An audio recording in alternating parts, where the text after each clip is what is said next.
Hello friends, my name is आकृति और आज हम स्टार्ट करने वाले हैं chapter 2 from class 8th history NCERT से। और इससे पहले हम 6-7 की बुक कंप्लीट कर चुके हैं। उम्मीद करती हूँ वो आप लोगों को अच्छी लगी होंगी वीडियोस। और जैसे अब तक आपने वीडियोस देखी हैं, आगे भी देखते रहिएगा और लाइक शेयर एंड सब्सक्राइब ज़रूर करते रहिएगा। अब स्टार्ट करते हैं चैप्टर 2। और चैप्टर का नाम है व्यापार से साम्राज्य तक कंपनी की सत्ता स्थापित होती है। मतलब इस चैप्टर में पता चलेगा हमें कि भारत में जो अलग अलग कंपनियां आई थी अलग अलग देशों से, उन्होंने भारत पर किस तरह से अपनी सत्ता स्थापित की थी, किस तरह से उन्होंने अपना साम्राज्य भारत में फैला लिया था। मुग़ल बादशाहों में औरंगजेब जो था वो आखिरी शक्तिशाली बादशाह थे और उन्होंने वर्तमान भारत के एक बहुत बड़े हिस्से पर नियंत्रण अपना स्थापित कर लिया था। 1707 में जब उनकी मृत्यु हो गई थी तो उस समय मुग़ल जो भी सूबेदार थे और जो बड़े बड़े हुआ करते थे उस समय, वो सब अपनी ताकत का प्रदर्शन करने लगे थे और सभी ने अपने अलग अलग मतलब जिसके अंडर में जितना एरिया आता था, जितना भी जहाँ के भी वो सूबेदार हुआ करते थे या जहाँ के भी वो ज़मींदार हुआ करते थे, उस पर अपनी एक अलग रियासत जो है उन्होंने बना ली थी। अब वो किसी के अंडर में काम नहीं करते थे, मतलब अब अपना ही खुद की अपनी रियासत बना ली थी उन्होंने। और इस तरह से जो है ताकतवर क्षेत्रीय रियासतें सामने आने लगी थी इस तरह से, क्योंकि सब लोग अपने अपने रियासत और ताकत का प्रदर्शन कर रहे थे। और दिल्ली जो था इस तरह से, इसी वजह से दिल्ली ज़्यादा प्रभाव में नहीं रहा था अब, क्योंकि सबकी अपनी अपनी ताकतें उभर कर आ रही थी। 18वीं सदी के उत्तरार्ध तक राजनीतिक क्षेत्र पर अंग्रेज़ों के रूप में भी एक नई ताकत आ गई थी। अब 18वीं सदी के उत्तरार्ध में, यानी कि 18वीं सदी के अंत के मतलब अंत के मिड तक जो है अंग्रेज़ों की ताकत आ चुकी थी अब। और अंग्रेज़ जो थे वो पहले एक छोटी सी व्यापारिक कंपनी के रूप में भारत आए थे और वो उनका कोई भी ऐसा इंटेंशन नहीं था, उनका कोई इरादा नहीं था भारत पर अपना कब्ज़ा करने का। लेकिन फिर ऐसा क्या हुआ कि जो वो यहीं पर अपना साम्राज्य बना बैठे या खुद ही यहाँ पर भारत के साम्राज्य के स्वामी बन गए थे। तो इस बारे में हम इस चैप्टर में पढ़ेंगे। ये मुग़ल बादशाह जफ़र की तस्वीर है, बहादुर शाह जफ़र की, और इन्हें कैप्टन हडसन द्वारा गिरफ़्तार किया जा रहा है क्योंकि मुग़ल बादशाह बहादुर शाह जफ़र जो थे उनके बाद कोई भी ऐसा ताकतवर जो है राजा नहीं बना था जो अंग्रेज़ों के ख़िलाफ़ लड़ाई कर सके, है ना। तो इन्हीं के अंडर में 1857 का पहला स्वतंत्रता संग्राम का लड़ाई लड़ी गई थी इन्हीं के नेतृत्व में। और जब ये इसके काफ़ी कारण हुए थे इसके डिस्ट्रॉयड होने के, मतलब ये ख़राब जो है असफल रहा था 1857 का स्वतंत्रता संग्राम, और इसके असफल होने के कई कारण थे। तो इसीलिए बहादुर शाह, जब ये असफल हो गया तो बहादुर शाह जफ़र को गिरफ़्तार कर लिया गया कैप्टन हडसन द्वारा और इन्हें भारत से निकलने के लिए, बाहर खदेड़ने के लिए मजबूर कर दिया गया था। और ये इनके बेटे हैं, इसी पिक में ये दिखाया गया है, बहुत ही अच्छे तरीके से इस पिक को बनाया गया है। और चूँकि ये बनाने वाले जो थे वो अंग्रेज चित्रकार हुआ करते थे, इसीलिए वो ऐसे चित्रों का निर्माण ज़्यादा किया करते थे जिनमें अंग्रेज़ों की विजय होती थी, मतलब जिसमें अंग्रेज़ों को विजय दिखाया जाता था। और इस तरह के काफ़ी पिक आप इस फ़ोटो में दिखाएंगे, एक्सप्लेन करते चलूँगी मैं साथ के साथ। अब आगे चलते हैं। पूर्व में ईस्ट इंडिया कंपनी का आना, यानी कि अब भारत में जो ईस्ट इंडिया कंपनी आ चुकी थी सन 1600 में। ईस्ट इंडिया कंपनी जो थी वो महारानी एलिज़ाबेथ प्रथम से चार्टर, यानी कि इजाज़तनामा, परमिशन लेटर लेकर आ गई थी कि कंपनी को पूर्व से व्यापार करने का अधिकार मिल गया है। मतलब एक अधिकार, जो पूर्व की तरफ से जो व्यापार करने का उन्हें एक अधिकार मिल गया था कि वो भारत से पूर्व में जाके पूर्व की तरफ से अपना व्यापार कर सकती हैं। इस इजाज़तनामे का मतलब यह था कि इंग्लैंड की कोई और व्यापारिक कंपनी इस इलाके में अपने कंपनी की होड़ नहीं कर सकती। मतलब पूर्व की साइड से कोई भी कंपनी अपनी ईस्ट इंडिया के कंपनी की होड़ नहीं कर सकती थी, है ना। इस परमिशन लेटर में ऐसा लिखा हुआ था। और इस चार्टर के सहारे जो है कंपनी समुद्र पार जाकर नए इलाकों को भी खंगाल सकती थी। मतलब वहाँ पर इंक्वायरी कर सकती थी कि कैसी कीमतों पर वहाँ चीज़ें मिल रही हैं, कैसा सामान वहाँ पर मिल रहा है। और वहाँ से सस्ती चीज़ें जो है वो ख़रीद कर यूरोप में अच्छी ऊँची कीमतों पर बेच सकती थी। और कंपनी को दूसरी अंग्रेज व्यापारिक कंपनियों से प्रतिस्पर्धा का कोई भय नहीं था, क्योंकि उन्हें उस समय एक अधिकार मिला हुआ था पूर्व की तरफ व्यापार करने का, तो इसलिए उन्हें किसी भी कंपटीशन का डर नहीं था उस समय। तो उस ज़माने में जो है कंपनियां कंपटीशन से बचकर ही लाभ कमा सकती थी, क्योंकि उस समय बहुत ही ज़्यादा कंपटीशन हुआ करता था, तो कंपटीशन से बचकर ही लाभ कमाया जा सकता था। लेकिन ये जो चार्टर था ये यूरोपीय ताकतों को पूरब के बाज़ारों में आने से नहीं रोक सकता था। मतलब वो बिज़नेस करने से तो नहीं रोक बिज़नेस करने से तो रोक सकता था, लेकिन बाज़ार में आने से नहीं रोक सकता था। और जब तक इंग्लैंड के जहाज़ जो थे वो अफ्रीका के पश्चिम तट को छूते हुए कैप ऑफ गुड होप का चक्कर लगाकर हिंद महासागर पार करते, तब तक पुर्तगालियों ने भारत के पश्चिमी तट पर अपनी उपस्थिति दर्ज करा ली थी। ये कैप ऑफ गुड होप क्या है उसको जानने के लिए पहले हमें ये मैप देखना पड़ेगा। आइए मैप देखते हैं एक बार। ये देखें, ये ब्रिटिश आइसलैंड है, और जैसे ही यहाँ से घूम के सेंट हेलेना से होकर के और कैप ऑफ गुड का चक्कर लगा के यहाँ पर ये लोग भारत आते, तो वहाँ से उससे पहले ही पुर्तगाल वालों ने जो है कलकत्ता की तरफ से यहाँ से आके अपना भारत पर अधिकार पहले जमा लिया था, है ना। तो यहाँ पर पुर्तगाली पहले आ गए थे। इस मैप के अकॉर्डिंग में हमें बताया गया है कि भारत में पुर्तगाली पहले आ गए थे। पुर्तगाली जो है वो इंग्लैंड वालों से पहले आ गए थे। पुर्तगाल के खोजी यात्री थे वास्को द गामा। इन्होंने 1498 में पहली बार भारत तक पहुंचने का प्रयास किया था और समुद्री मार्ग का इन्होंने पता लगाया था। ये इंपॉर्टेंट टॉपिक है, आपको याद रखना है। 1498 में ये पहली बार भारत आए थे और सबसे पहले पुर्तगाली यात्री ही भारत आए थे। 17वीं की शताब्दी की शुरुआत तक डच और हिंद भी जो थे वो हिंद महासागर में व्यापार की संभावनाएं तलाशने लगे थे, और कुछ समय बाद फिर फ्रांसीसी व्यापारी जो थे वो भी भारत में आ गए थे। अब क्या प्रॉब्लम आ गई थी कि सभी कंपनियां यहाँ पर आ गई थी और वो सभी एक जैसी चीज़ें खरीदना चाहती थी, जैसे कि बारीक सूती कपड़े, और रेशम की ज़बरदस्त मांग थी उस समय। काली मिर्च, लौंग, इलायची और दालचीनी, ये सब हम पहली बुक में भी पढ़ चुके हैं, 7th क्लास में शायद, कि जो है काली इलायची मिर्च को ब्लैक गोल्ड बोला जाता था। काफ़ी डिमांड हुआ करती थी इनकी। तो सब लोग कंपनियां जो थी वो इसी कंपटीशन में लग गई थी कि भारतीय बाज़ारों में से कैसे चीज़ों को ले जाया जाए और कैसे विदेशों में जाकर महंगी कीमतों पर बेचा जाए। लेकिन ऐसा पॉसिबल नहीं होने लगा था। मतलब अब जो है काफ़ी प्रॉब्लम्स आने लगी थी, क्योंकि इनकी डिमांड भी बढ़ गई थी और इनकी प्राइजेस भी बढ़ गए थे। अब इन व्यापारी कंपनियों के फलने फूलने का एक ही रास्ता था कि वे अपनी प्रतिस्पर्धा कंपनियों को, जो मतलब उनकी कॉम्पिटिटिव कंपनियां होती थी, उनको ख़त्म कर दें या उनको दबा दें उनको। तो बाज़ारों पर कब्जा करने की इस होड़ ने व्यापारिक कंपनियों के बीच की लड़ाइयों की शुरुआत कर दी थी। अब क्योंकि अब उनमें कंपटीशन हो गया था तो उनमें लड़ाइयाँ भी शुरू होने लगी थी। और 17वीं और 18वीं सदी में जब भी मौका मिलता था तो कोई ना एक कंपनी किसी भी दूसरी कंपनी के जहाज़ डुबो देती थी, और इस तरह से मतलब रुकावटें पैदा करती रहती थी। वो दोनों कंपनियाँ जो एक दूसरे की कंपटीशन की कंपनियाँ रहती थी वो एक दूसरे को नुकसान पहुंचाती रहती थी। ईस्ट इंडिया कंपनी में बंगाल में व्यापार शुरू करती है।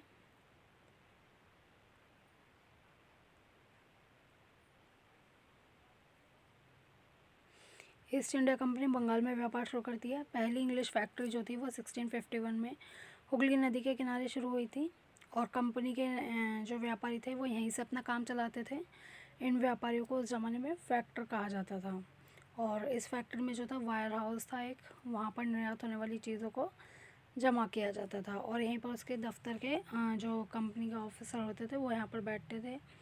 यहाँ पर व्यापार मेला फैला हुआ था। कंपनी ने 14 करोड़ व्यक्तियों को, व्यापारी जो होते थे, उनके फैक्ट्री के आसपास ही बसने के लिए प्रेरित कर दिया था। मतलब वो फैक्ट्री के आसपास ही रहने लगे थे। 1696 तक कंपनी ने इस आबादी के चारों तरफ एक किला बनाना शुरू कर दिया था, और 2 साल बाद उसने मुग़ल अफसरों को भी रिश्वत देकर 3 गांव खरीद लिए थे, क्योंकि अब उन्हें अपना बिजनेस फैलाना होता था तो वो गांव खरीदते थे, ज़मीन खरीदते थे। इनमें से एक गांव हुआ करता था कालीकत्ता, जो बाद में कलकत्ता बना और अब इसे कोलकाता कहते हैं। यानी कि कोलकाता जो है वही अंग्रेज़ों के समय में कलकत्ता कहलाता था। और कंपनी ने मुग़ल सम्राटों औरंगज़ेब को इस बात के लिए भी तैयार कर लिया था कि कंपनी जो है यहीं पर काम करती रहेगी, मतलब अपना जो है बिज़नेस करती रहेगी, लेकिन उन्हें वो भी कोई भी शुल्क नहीं चुकाएगी। तो ऐसा फरमान जो है जारी किया जाए। औरंगज़ेब के ऊपर प्रेशर बना दिया था कि वैसा एक फरमान जारी किया जाए कि कंपनी काम करेगी और अपना कोई भी शुल्क नहीं चुकाएगी। अब कंपनी जो है वो ज़्यादा से ज़्यादा रियासतें हासिल करने और पहले से ज़्यादा मौजूद अधिकारों का ज़्यादा से ज़्यादा फ़ायदा उठाने लगी थी। क्योंकि उन्हें क्यों करती थी ऐसा वो? क्योंकि उन्हें अपना बिज़नेस बढ़ाना होता था और उन्हें ज़्यादा ज़मीन की ज़रूरत होती थी बिज़नेस बढ़ाने के लिए। वो ज़्यादा अपनी मतलब पब्लिसिटी करना चाहते थे, इसीलिए वो अपने रियासतों का फ़ायदा उठाने लगी थी। और अब जो है औरंगज़ेब के फरमान से केवल कंपनी को ही शुल्क मुक्त व्यापार करने का अधिकार मिला था। मतलब कंपनी, जब औरंगज़ेब ने जो है ऐसा फरमान निकाल दिया था कि कंपनी कोई शुल्क नहीं देगी और यहाँ पर वो व्यापार कर सकते हैं बिना शुल्क दिए। लेकिन कंपनी के जो अफसर थे वो निजी तौर पर व्यापार चलाते थे, उन्हें यह छूट नहीं मिली थी उस समय कि वो अपना जो है निजी व्यापार नहीं चला सकते। जो कंपनी व्यापार चला रही है वो उसी में ही इन्वॉल्व रहेंगे। लेकिन उन्होंने भी शुल्क चुकाने से इनकार कर दिया था जो कंपनी के अफसर हुआ करते थे। और इससे बंगाल में जो है राजस्व वसूली कम हो गई थी, क्योंकि अब जो है शुल्क नहीं चुकाया जाता था और जो अफसर थे जो निजी तौर पर व्यापार चलाते थे उन्हें भी वो भी अब राजस्व वो नहीं देने लगे थे, शुल्क नहीं देने थे, उन्होंने शुल्क देने से मना कर दिया था। तो इस तरह से राजस्व की वसूली जो थी वो बहुत ही कम हो गई थी। और ये एक समुद्री तट दिखाया गया है आपको, यहाँ पर सामान लद रहा है नावों में। व्यापार से युद्धों तक 18वीं सदी की शुरुआत में कंपनी और बंगाल के नवाबों का टकराव काफ़ी बढ़ गया था, क्योंकि टकराव होना तो ज़रूरी था, क्योंकि जो है जो अफसर थे उन्होंने भी शुल्क देने से मना कर दिया था और कंपनी भी शुल्क नहीं देना चाहती थी, वो भी निःशुल्क व्यापार करना चाहती थी।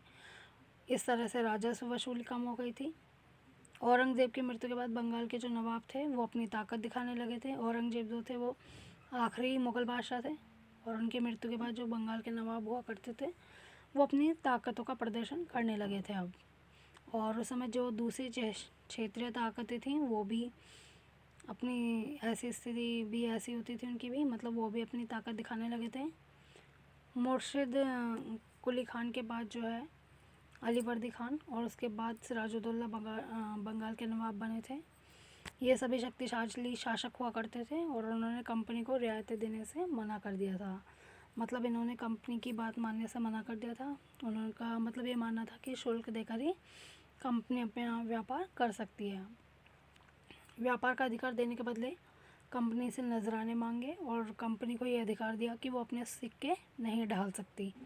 मतलब कंपनी व्यापार के बदले जो है शुल्क ना देकर नजराने दे और अपनी किलेबंदी को बढ़ाना बंद कर दे। मतलब वो जो कंपनी नए नए किले बनाए जा रही थी उसको भी मना कर दिया था बनाने के लिए, और शुल्क ना देकर उन्हें गिफ्ट दे, नजराने दे नवाब को। ये जो सिराजुद्दौला थे ये बंगाल के आखिरी नवाब बने थे, क्योंकि इसके बाद जो है नवाब बने थे वो अंग्रेज़ों के ही इशारों पर नाचने वाले बने थे। मतलब वो अंग्रेज़ों की ही बात मानते थे, वो कंपनी के द्वारा बनाए गए थे वो नवाब। और अब क्या हुआ था कि कंपनी पर धोखाधड़ी का आरोप लगाते हुए उन्होंने दलील दी कि उसकी वजह से बंगाल सरकार की जो है राजस्व वसूली कम हो रही है और नवाबों की जो ताकत है वो भी कमज़ोर हो रही है। कंपनी टैक्स चुकाने को तैयार नहीं हुई थी और अफसर जो थे वो भी अपमानजनक चिट्ठियाँ लिखकर नवाब है उनके अधिकारी को अपमानित करने का प्रयास कर रहे थे। मतलब अब जो है कंपनी टैक्स नहीं चुकाना चाहती थी और वो फ्री ऑफ कॉस्ट अपना व्यापार करना चाहती थी, कोई किसी भी तरह का कोई टैक्स नहीं चुकाना चाहती थी। और अफसर जो थे वो भी भारत में रहकर टैक्स नहीं चुकाना चाहते थे। तो इस तरह से लड़ाई होना लाजमी है, लड़ाई होने पता है इस समय युद्ध का ही रूप लिया जा सकता था। कंपनी का कहना था कि स्थानीय अधिकारियों की बेतुकी मांगों से कंपनी का व्यापार जो है वो तबाह हो रहा है और व्यापार जब भी फल फूल सकता है जब सरकार अपना ये टैक्स हटा ले। तो इस तरह से कुल मिला के बात यह है कि वो टैक्स नहीं देना चाहते थे कंपनी। अब है प्लासी का युद्ध, चूँकि जब युद्ध का माहौल बन ही रहा था तो 1756 में अलीवर्दी खान जो थे वो उनकी मृत्यु हो गई थी, और मतलब बंगाल के नवाब थे अलीवर्दी खान। और इसके बाद सिराजुद्दौला बंगाल के नवाब बने थे। कंपनी को सिराजुद्दौला की ताकत मतलब वो काफ़ी ताकतवर थे और कंपनी उनसे डरती थी। सिराजुद्दौला की जगह कंपनी एक ऐसा कठपुतली नवाब चाहती थी जो उसे व्यापारिक रियायतें दे और अन्य सुविधाएं आसानी से दे, है ना। और कंपनी का प्रयास किया जाता था कि सिराजुद्दौला के प्रतिद्वंदियों में से किसी को नवाब बना दिया जाए। कंपनी ये चाहती थी कि सिराजुद्दौला को तो हरा दिया जाए और उनका जो कोई विपक्षी हो उसे नवाब बना दिया जाए, ताकि वो उनकी रियायतें भी दे सके और उनकी हर बात को मान सके। लेकिन कंपनी को ऐसा करने में कामयाबी नहीं मिली, और जब सिराजुद्दौला ने हुक्म दिया कि उनकी किलाबंदी रोकें और राजस्व चुकाएं, तो दोनों पक्षों के पीछे हटने का कोई भी तैयार नहीं हुआ था। ना तो मतलब सिराज अपने इरादे से पीछे हटना चाहते थे और ना ही कंपनी। और इसी तरह से 30,000 सिपाहियों के साथ उन दोनों का युद्ध हुआ था। और इस युद्ध में जो है नवाब की विजय हुई और नवाब ने कंपनी के कलकत्ता स्थित किले पर जो है कब्जे के लिए उधार का रुख कर दिया। कलकत्ता के हाथ से निकल जाने की खबर सुनने पर मद्रास में तैनात जो कंपनी के अफसर थे उन्होंने भी रॉबर्ट क्लाइव के नेतृत्व में सेनाओं को रवाना कर दिया, और इस सेना को नौसैनिक बेड़े की मदद भी मिल रही थी। और अब इसी तरह नवाब के साथ जो है काफ़ी टाइम तक इस तरह का सौदेबाजी चली। आखिर में 1757 में रॉबर्ट क्लाइव ने जो है प्लासी के मैदान में सिराजुद्दौला के खिलाफ कंपनी की सेना का नेतृत्व किया था। और नवाब सिराजुद्दौला की हार का एक बड़ा कारण जो था, उनके सेनापतियों में से एक सेनापति थे उनके मीर जाफ़र ने जो है इस युद्ध में हिस्सा नहीं लिया था, और इसी कारण सिराजुद्दौला हार गए थे। और रॉबर्ट क्लाइव जो थे उन्होंने यह कहकर अपना साथ मिला लिया था कि सिराजुद्दौला को हटाकर मीर का जाफ़र को नवाब बना दिया जाएगा, क्योंकि कंपनी तो ऐसा चाहती थी कि उनके कोई खिलाफ वाला मिल जाए और उसको नवाब बनाया जाए। इसीलिए रॉबर्ट क्लाइव ने जो है मीर जाफ़र को अपने साथ मिला लिया था और सिराजुद्दौला हार गए और अब मीर जाफ़र को नवाब बना दिया गया। प्लासी की जंग जो थी, ये प्लासी का युद्ध वो इसलिए इम्पोर्टेंट माना जाता है क्योंकि भारत में ये कंपनी की पहली बड़ी जीत थी। और प्लासी के युद्ध के बाद ही सिराजुद्दौला को मारकर मीर जाफ़र को नवाब बना गया था। और अब कंपनी अभी भी जो है वो शासन की जिम्मेदारियां संभालने को तैयार नहीं थी।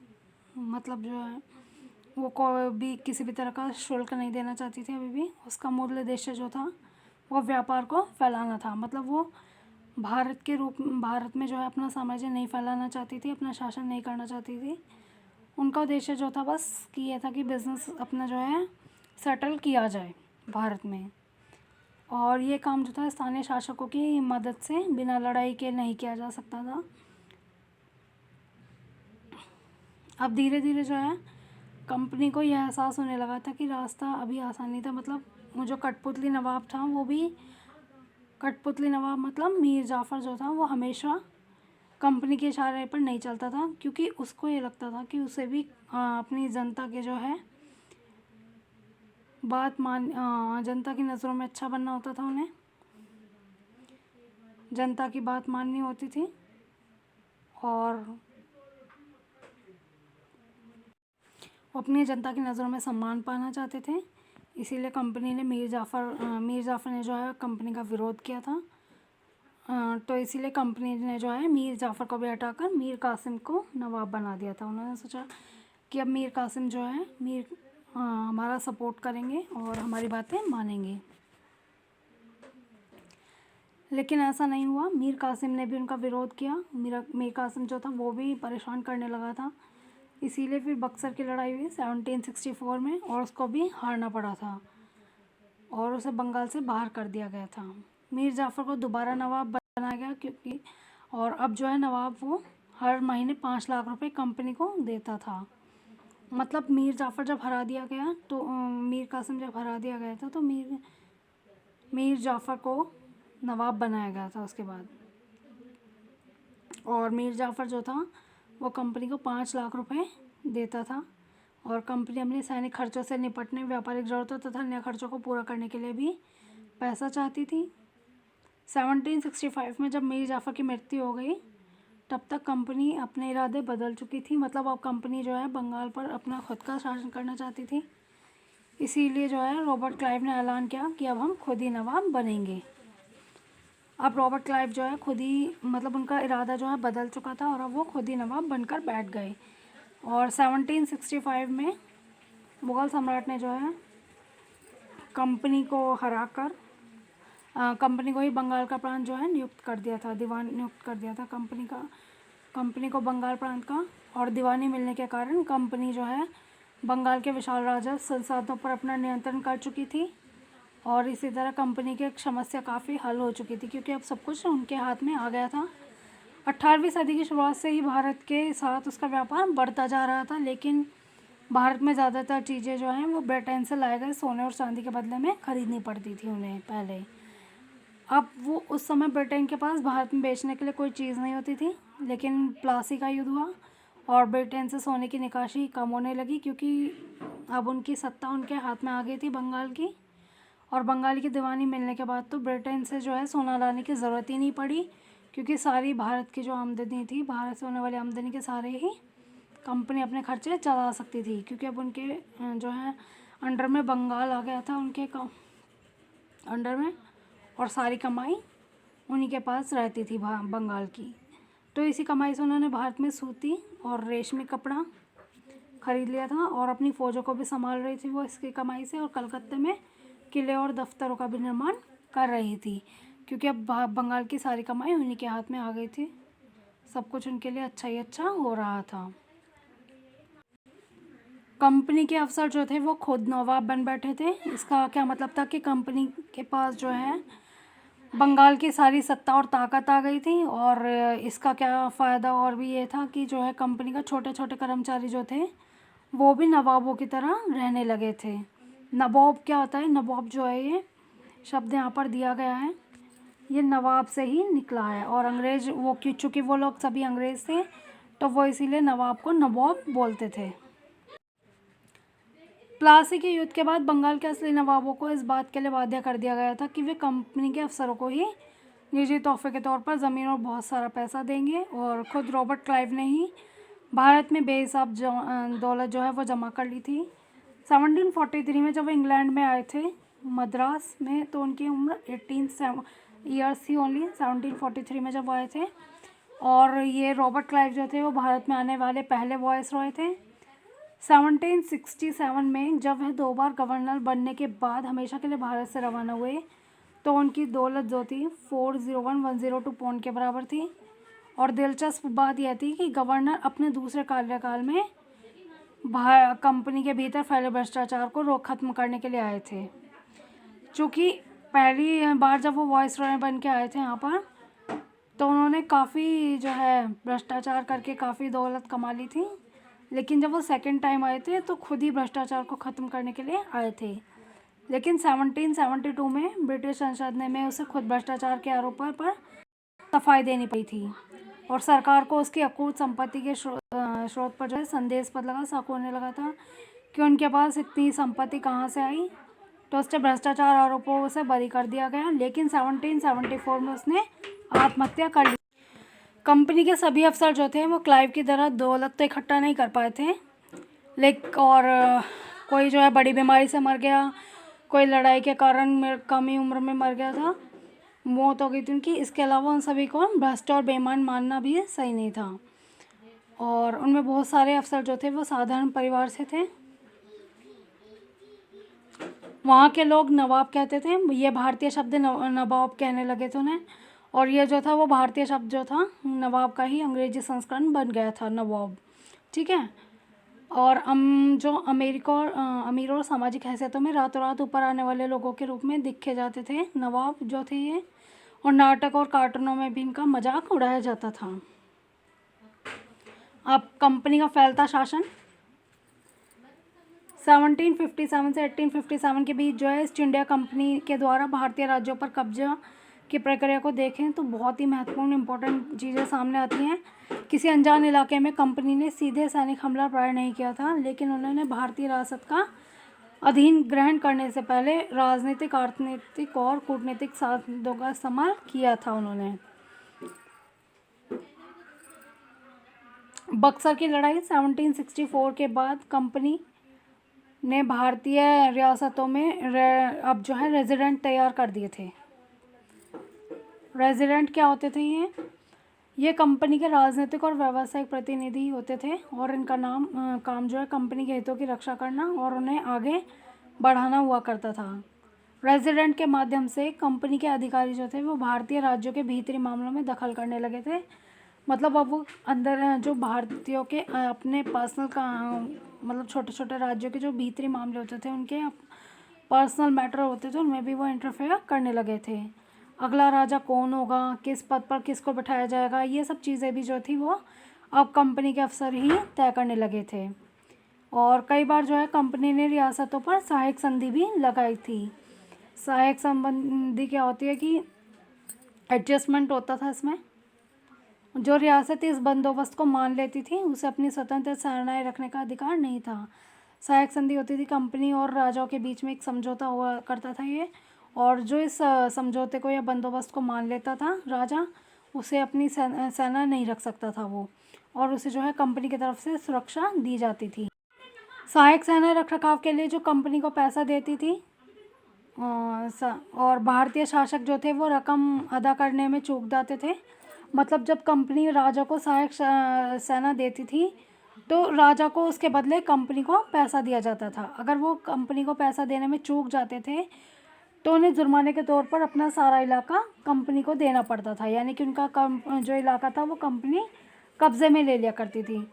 जैसे रिचर्ड वेल्सली गवर्नर जनरल थे 1798 से 1805 तक यहाँ पर रहे थे भारत में, और उस समय जो थे अवध के नवाब को इन्होंने 1801 में अपना आधा इलाका कंपनी को सौंपने के लिए मजबूर कर दिया था, क्योंकि नवाब ने जो था इन्हें सहायक सेना दी थी, और नवाब जो थे सहायक सेना को के बदले जो रकम चुकाई जाती थी उसे देने के लिए चूक गए थे उसे अदा करने में। तो उनका जो आधा हिस्सा था अवध का, संपूर्ण आधा इलाका जो था वो कंपनी ने जब्त कर लिया था, और इसी तरह से हैदराबाद भी छीन लिया गया था उनसे। अब है टीपू सुल्तान, शेर मसूर। जब कंपनी को अपने राजनीतिक और आर्थिक हितों पर खतरा दिखाई दिया था तो कंपनी ने प्रत्यक्ष सैनिक टकराव का भी रास्ता अपना लिया था। मतलब अब वो सीधे लड़ाई लड़ने लगी थी किसी की बिना मदद के, और दक्षिण भारतीय राज्य मैसूर जो थे वो इसका अच्छा एग्जाम्पल रहता है।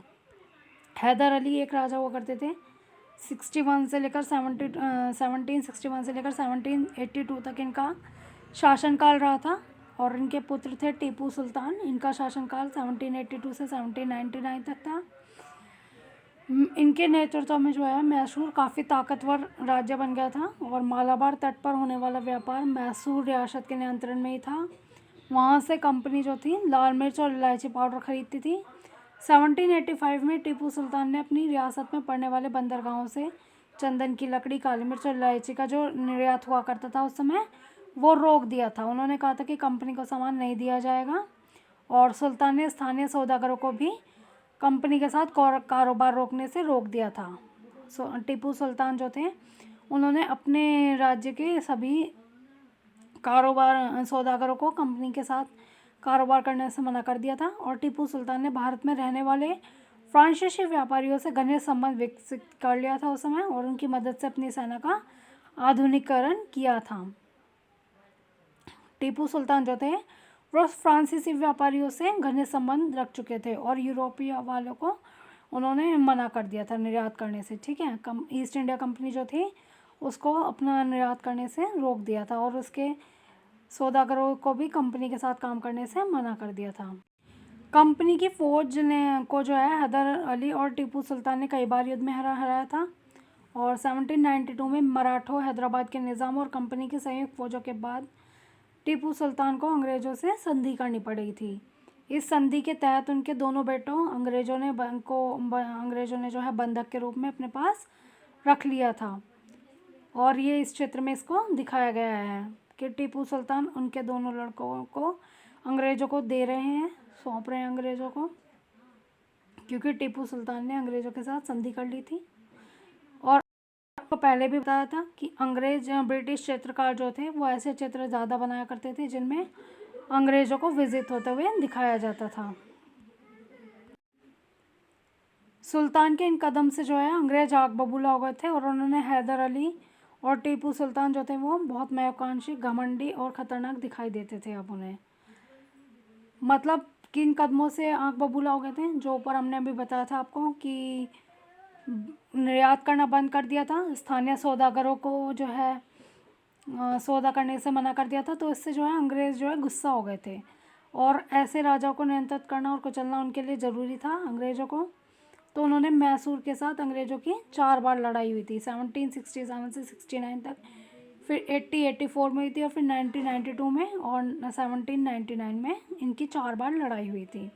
श्रीरंगपट्टम की आखिरी जंग में जो है श्रीरंगपट्टम में आखिरी युद्ध हुआ था और इसमें कंपनी को सफलता मिली थी और अपनी राजधानी की रक्षा करते हुए टीपू सुल्तान जो है मारे गए थे और मैसूर का जो राजकाज था वो पुराने वॉडियर राजवंश के हाथों में आ गया था। अब इसके साथ ही मैसूर भी पर भी सहायक संधि सौंप दी गई थी और उनके दोनों लड़कों को अंग्रेज़ों को सौंप दिया गया था।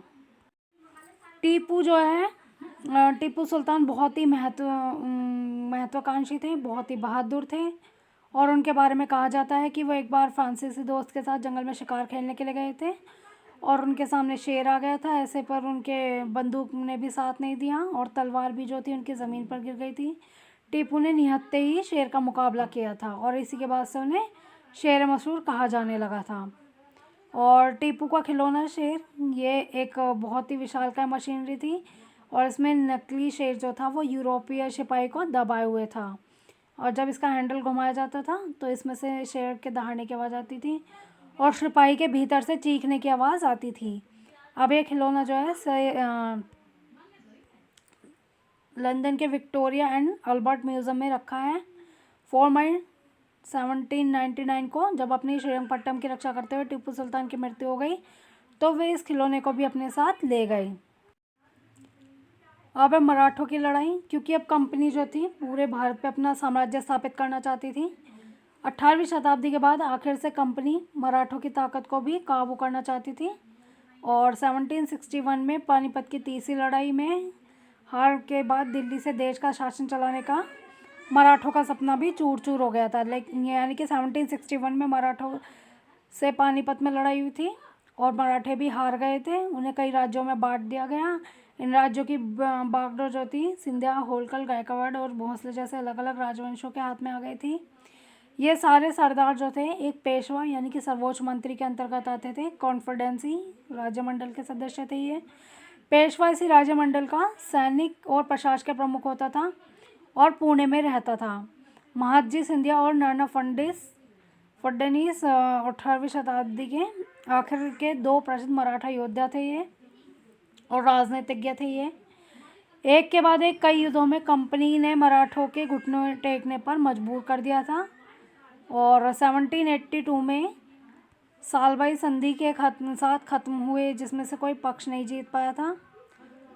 और दूसरा अंग्रेज मराठा युद्ध जो था वो 1803 से 05 में कई मोर्चों पर लड़ा गया। इसका यह नतीजा हुआ था कि उड़ीसा और यमुना के उत्तर में स्थित आगरा व दिल्ली का कई भूभाग जो थे वो अंग्रेज़ों के कब्जे में आ गए थे। तीसरा युद्ध जो हुआ था वो 1817 से लेकर 1890 तक के तीसरे युद्ध हुआ था ये मराठों के साथ। और पेशवा को पुणे से हटाकर कानपुर के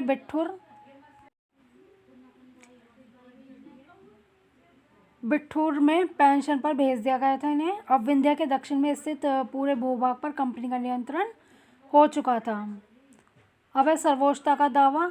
उपरोक्त विवरण से स्पष्ट है कि 19वीं सदी की शुरुआत से कंपनी क्षेत्रीय विस्तार की आक्रामक नीति पर चल रही थी और लॉर्ड हेस्टिंग्स जो थे 1813 से लेकर 1823 तक के गवर्नर जनरल रहे थे। इनके नेतृत्व में सर्वोच्चता की एक नई रीति आई थी। इनकी कंपनी का दावा था कि उसकी सत्ता जो है सर्वोच्च है, इसीलिए वह भारतीय राज्यों से ऊपर है और अपने हितों की रक्षा के लिए वह भारतीय रियासतों का अधिग्रहण करेंगे या उनको अधिग्रहण करने की धमकी देने का अधिकार अपने पास रखते हैं, ऐसा ये अंग्रेज लोग सोचते थे। यानी कि लॉर्ड हेस्टिंग्स को लगता था कि वो, और ये प्रक्रिया जो है बेरोक टोक चलती रही। अंग्रेज़ों को ये लगता था कि वो ही सर्वोच्च हैं। लॉर्ड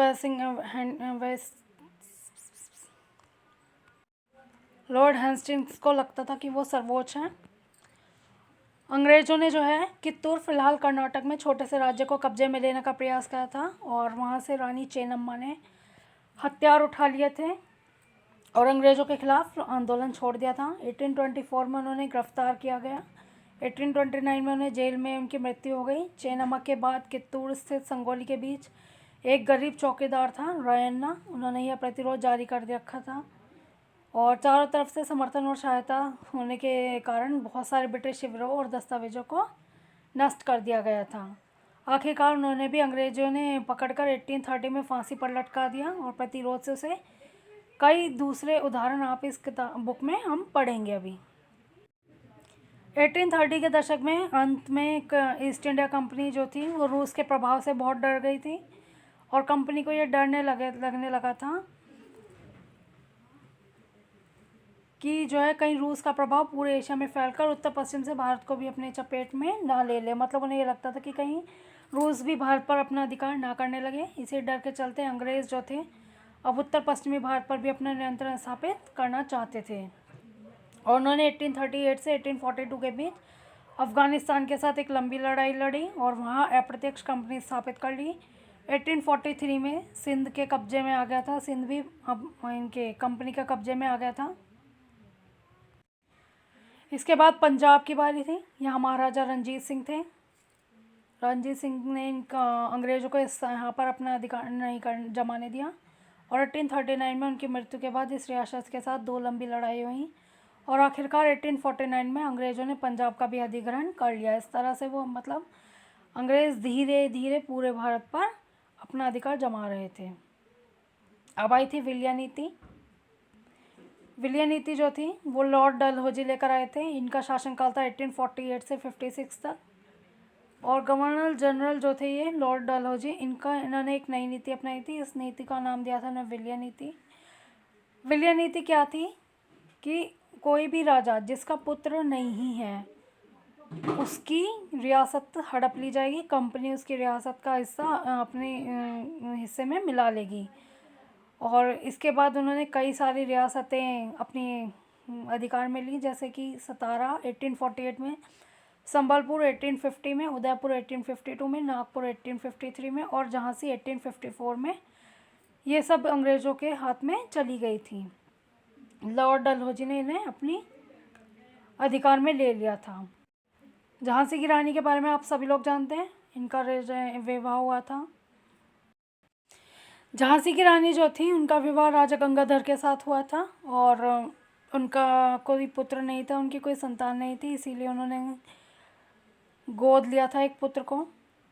वो उनके दत्तक पुत्र थे, लेकिन लॉर्ड डलहौजी ने जो है इसका भी इस बात को नहीं माना और झांसी को अपने कब्ज़े में कर लिया था। आखिरकार 1856 में कंपनी ने अवध को भी अपने नियंत्रण में ले लिया था और इस बार अंग्रेज़ों ने एक नया तर्क दिया था। उन्होंने कहा था कि वे अवध की जनता के नवाब को कुशासन यानी कि बुरे शासन से बचाएंगे और बचाना चाहते हैं वो, इसीलिए वो कर्तव्य से मजबूर हैं और वे अवध पर कब्जा करने को मजबूर हैं, क्योंकि अवध का जो नवाब है वो जनता पर कुशासन कर रहा है। और उन्होंने नवाब को वहाँ से गद्दी से हटा दिया और उसे देखकर लोगों में गुस्सा भड़क उठा और अवध के लोग जो थे वो 1857 में महान विद्रोह में शामिल हो गए थे। 1857 का जो ये विद्रोह था ये स्वतंत्रता के लिए पहला विद्रोह हुआ था, लेकिन ये असफल रहा। इसे क्यों असफल रहा इसके बारे में भी हम पढ़ेंगे। ये देखें, यहाँ पर आपको एक मैप दिखाया गया है। ये 1797 का मैप है, फर्स्ट मैप जो है ये वाला, और इसमें जो येलो एरिया दिखाया गया है ये अंग्रेज़ों के अधीन नहीं था और ये जो रेड अंग्रेज़ों के अधीन था येलो एरिया, और ये जो आप रेड एरिया देख रहे हैं ये उस समय अंग्रेज़ों के अधीन नहीं था। उस समय अंग्रेज़ों के अधीन जो क्षेत्र थे वो थे कलकत्ता और बनारस, केवल 1797 में एरिया जो था ये मद्रास, कलकत्ता, बनारस और हैदराबाद, नहीं कलकत्ता, बनारस और मद्रास, बनारस, कलकत्ता और मद्रास, ये 1797 में अंग्रेज़ों के अधीन हुआ करते थे। उसके कुछ समय बाद 1840 में कलकत्ता, बनारस और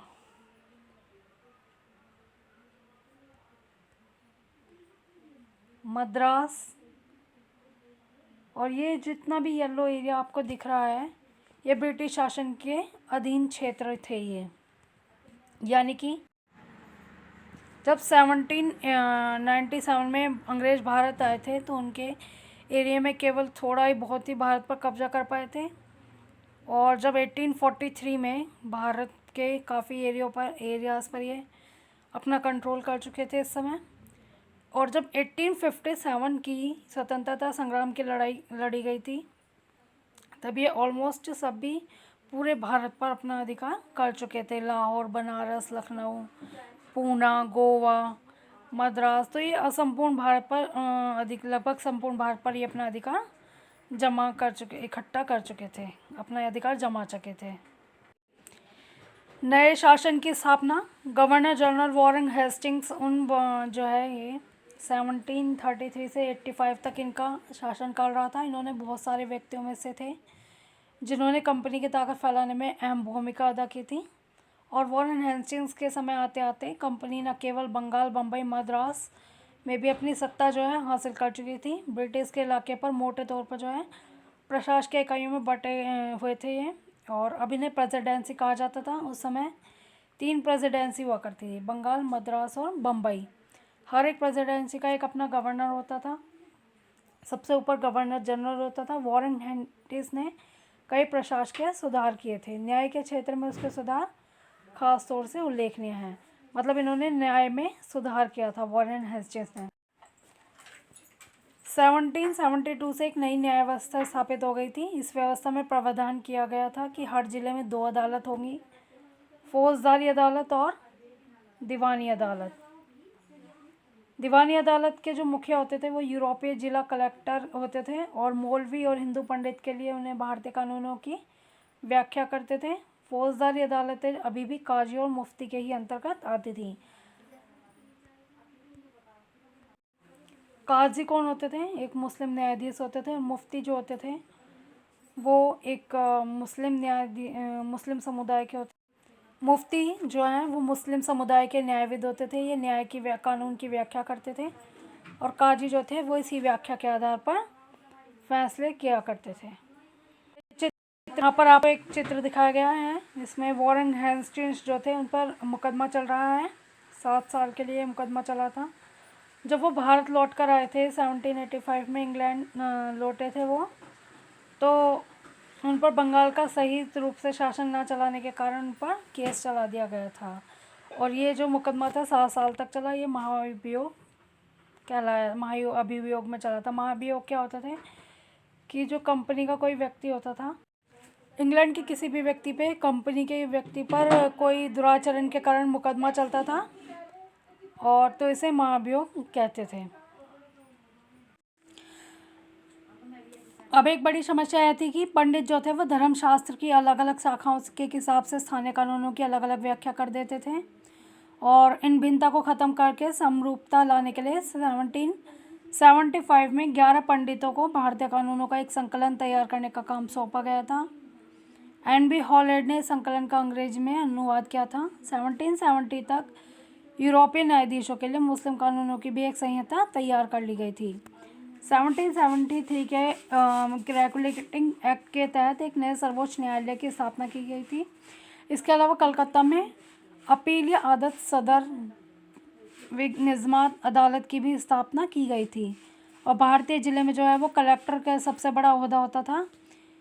इसके मुख्य काम जो था वो लगान और कर इकट्ठा करना होता था। न्यायाधीशों, पुलिस अधिकारी व दरोगाओं की सहायता से ज़िले में कानून व्यवस्था बनाए रखना होता था। उसका कार्यालय कलेक्ट्रेट सत्ता संरक्षण का नया केंद्र बना गया था, जिसे पुराने सत्ता केंद्र जो थे वो हाशिए पर ढकेल दिए गए थे।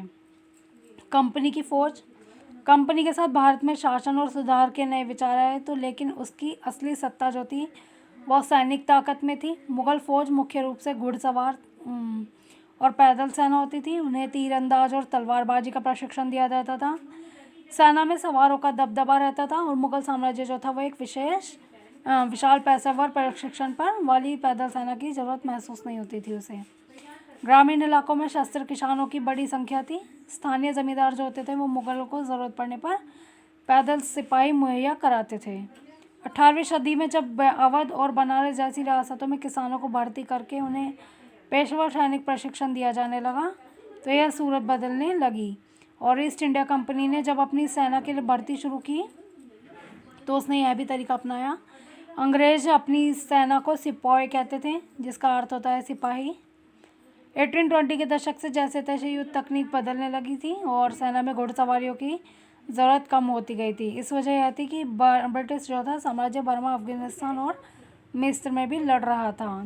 सिपाही जो थे वो मस्केट और मैचलॉक जैसे लैश होते थे, यानी कि बंदूकें थी एक तरह की। कंपनी की सेना के सिपाहियों को बदलती सैनिक आवश्यकताओं का भी ध्यान रखना पड़ता था और उनकी पैदल टुकड़ी बहुत ही ज़्यादा महत्वपूर्ण होती जा रही थी। 19वीं सदी की शुरुआत में अंग्रेज एक समरूप और सैनिक संस्कृति विकसित करने लगे थे। सिपाहियों का यूरोपीय ढंग का प्रशिक्षण, अभ्यास और अनुशासन सिखाया जाने लगा था अब सिपाहियों को। और इसी कोशिश में कभी कभी कई समस्याएं भी आ जाती थी, क्योंकि पेशेवर सिपाही जो थे उन्हें सेना खड़े करने के चक्कर में अंग्रेज कई बार जो है जाति और समुदायों की भावनाओं को नज़रअंदाज कर देते थे। और लोग अपनी जातीय धार्मिक भावनाओं को इतना आसानी से कैसे छोड़ सकते थे। सिपाही क्या महसूस करते थे, वे अपने जीवन और अपनी पहचान यानी वे कौन है, इस बात के आसपास में जो बदलाव आ रहे थे उनको सिपाहियों ने किस तरह देखा। 1857 का विद्रोह सिपाहियों की इस दुनिया में क्या झलक दिखाता है, इसके बारे में हम नेक्स्ट चैप्टर्स में पढ़ेंगे। निष्कर्ष, इस चैप्टर का क्या कंक्लूजन है। ईस्ट इंडिया कंपनी जो थी वो एक व्यापारिक कंपनी से बढ़ते बढ़ते एक भौगोलिक औपनिवेशिक शक्ति बन गई थी, यानी कि आए थे वो बिजनेस स्टार्ट करने, लेकिन उन्होंने भारत पर की सार्वभूमि पर अपना अधिकार जमा लिया था। 19वीं सदी की शुरुआत में नई भाप तकनीक के आने से यह प्रक्रिया और तेज हो गई थी। यानी 19वीं सदी की शुरुआत में भाप तकनीक भी आ गई थी और उसके आने से ये जो है और भी ज़्यादा टेक्निक प्रचलन में हो गई थी। तब तक समुद्र मार्ग से भारत पहुंचने में 6-8 महीने का समय लग जाता था, लेकिन भाप से चलने वाले जहाज़ों में जो है ये यात्रा जो थी वो 3 हफ्तों में ही आ गई थी। मतलब पहले जो है 8 से 6 महीने में आते थे लोग बाग, लेकिन अब 3 हफ्तों में ही आने लगे थे। इसके बाद तो ज़्यादा से ज़्यादा अंग्रेज़ जो है वो भारत में आने लगे थे, अपने परिवार सहित ही आने लगे थे। 1857 तक भारतीय उपमहाद्वीप के 63% भूभाग पर 78 कंपनी जो थे परसेंट आबादी जो थी वो कंपनी की थी, और देश के शेष भूभाग और कंपनी पर प्रत्यक्ष प्रभाव था कंपनी का। इस प्रकार व्यावहारिक स्तर पर ईस्ट इंडिया कंपनी पूरे भारत को अपने नियंत्रण में ले चुकी थी। इसके आगे क्या हुआ ये हम अगले चैप्टर्स में पढ़ेंगे। और इसी के साथ आज का चैप्टर ख़त्म होता है। और वीडियो को लाइक, शेयर एंड सब्सक्राइब करना ना भूलें। Thanks for watching.